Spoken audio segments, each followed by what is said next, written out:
big trend is modern nursery design, which means creating a space that the parents enjoy, that is useful for the baby, and that doesn't remind all of us of Laura Ashley from the 90s. So a big benefit is you don't have to get all of those matchy-matchy sets with the crib bumpers and the blankets that you can't even put in a crib anyway. The majority of the time, the baby is, in the living room with the family or something, or they're sleeping. They really don't care what color the wall is painted, but the parents who are in there will.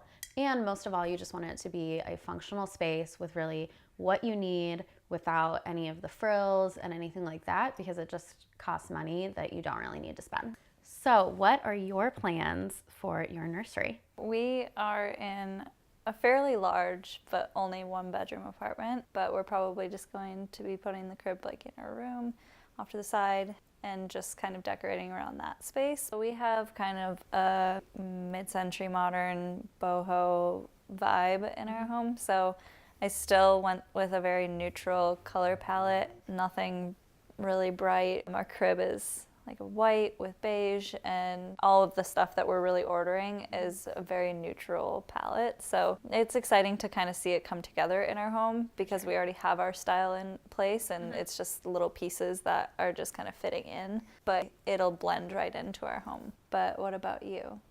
What was your nursery like?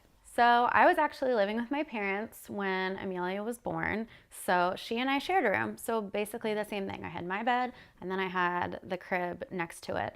And honestly, it was great. I mean, there's tons of studies that show when the baby is sleeping in the same room as the parents, it's better for them. It reduces the risk of SIDS. So that honestly is safer. Plus, when they cry in the middle of the night, you don't need to go down the hallway or down the stairs. They're right there. So for me, it was just a really functional space, but since it was still my room, it was kind of just decorated how I wanted it to be. And now that we are in our own house, she has her own room upstairs, and it's probably double the size of my room for whatever reason.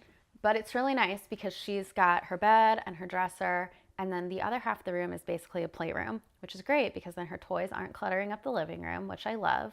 And it's really great for her to have her own space that she can go do dress up or play with her kitchen. But it's also big enough that I can, go up there and play with her, and we can just kind of hang out in there. But it's very much her own space, and I think she really enjoys that. So another trend is the Babymoon, and these have been growing in popularity, but I feel like I've been hearing more and more people doing them. I didn't have the opportunity to go on one, but Ashley did. So I would love to hear about this. Where did you go? What made you want to do this?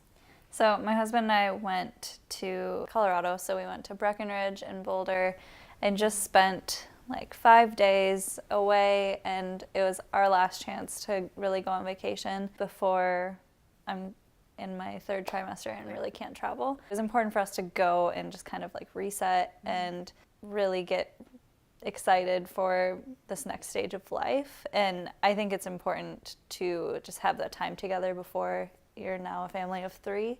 So that's why we went. And really, I think the biggest thing with Babymoon is if you're going to be flying or even driving, right, I would go before you're really, really large and uncomfortable, because even for me, only being halfway through, flying was more difficult than it was before. Right. So that to keep in mind, and just obviously avoiding places with Zika or anything like that. Right. So you kind of have to keep that in mind as well. Trying to plan it out in advance, and I think it's just important to have that time with your significant other before you start growing your family, and you have to definitely buckle down for a little bit.